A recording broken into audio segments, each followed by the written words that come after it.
Resistance 3, we're picking up 4 years after the end of Resistance 2. If you remember, at the end of Resistance 2, Nathan Hale was killed. That was our final shot. Very shocking ending for R2. And Joseph Capelli was the man who shot Hale at the end.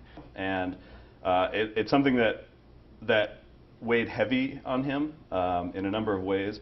He also saw the futility of fighting the Chimera with the military forces, and things had been rapidly going downhill.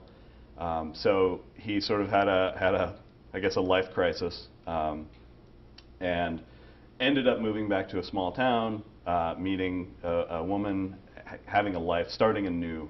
And the way that he's going to survive in all of this is protect his family. So in a lot of ways, he's like an old gunslinger where he's hung up his killing ways in order to have this new life. But naturally, the way that stories always end, something happens, inciting incident, gunslinger's going to have to pick up his killing ways. So we wanted the character visually to change as well. We didn't want it to be like, oh, it's Capelli from R2 looking exactly the same, because he's not exactly the same person. He's evolved.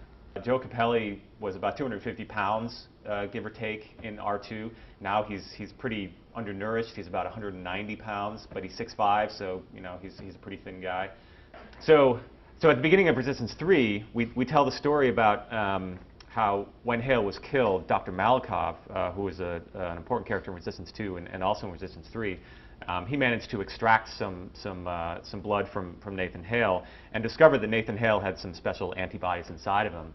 And from that, they were able to develop a Hale vaccine, which essentially is a cure for the Chimeran virus.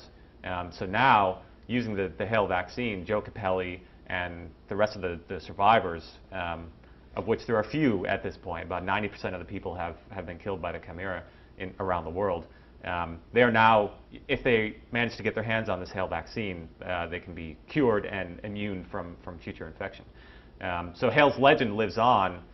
He didn't die in vain. He was actually, because of who he was and what he was made up of, he was able to sort of save the rest of humanity through that vaccine. This game is going to have a Kodachrome 1950s-esque film look. But we're in a very sad, sort of depressing point of humanity, and it's your job to fix that. So we're not going to be as colorful as we were in R2, but we're not going to be as monochromatic as R1. So it's kind of in between those two, I guess you could say.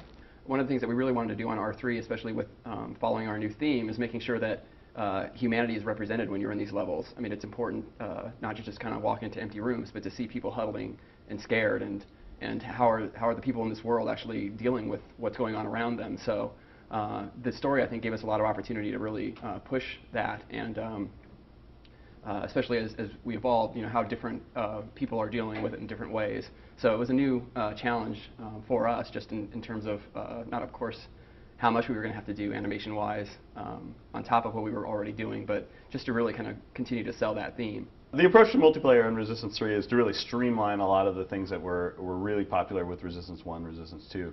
So obviously weapon usage is a big one, but we also have our progression through multiplayer that's I think a lot tighter, so it's going to reward people as they go. We're also setting the location of all our multiplayer maps in various locations around the world.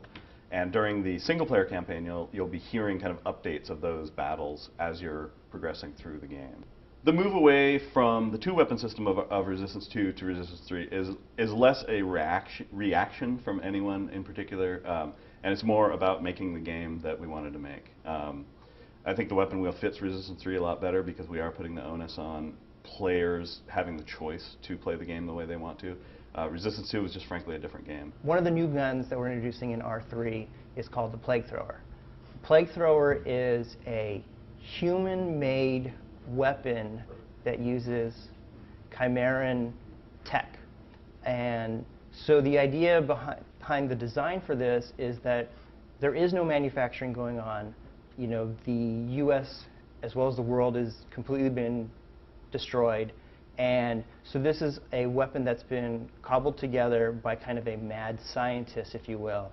And so what we've done in our design is it has a piece of Chimeran tech, which is where the plague stuff is coming from, and then that's been kind of rigged together with a bunch of different found parts that you would find in the environment.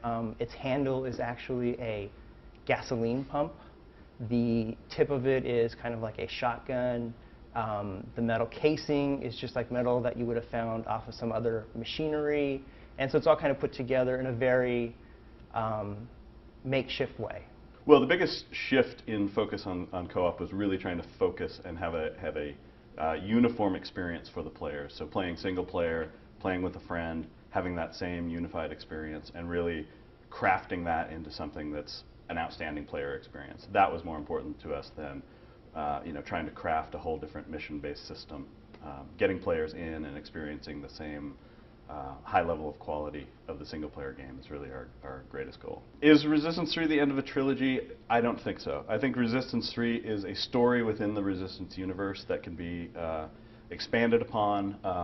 There are definitely going to be a beginning, middle, and end, but we're really trying to make it something that people won't have to have played Resistance 1 and 2 to get a great experience from, that we want players to, fans of the franchise to get a lot out of, but we don't want to be bogged down so much in the storyline that new players won't understand what's going on. So I believe there will be doors being closed, but they won't be slammed.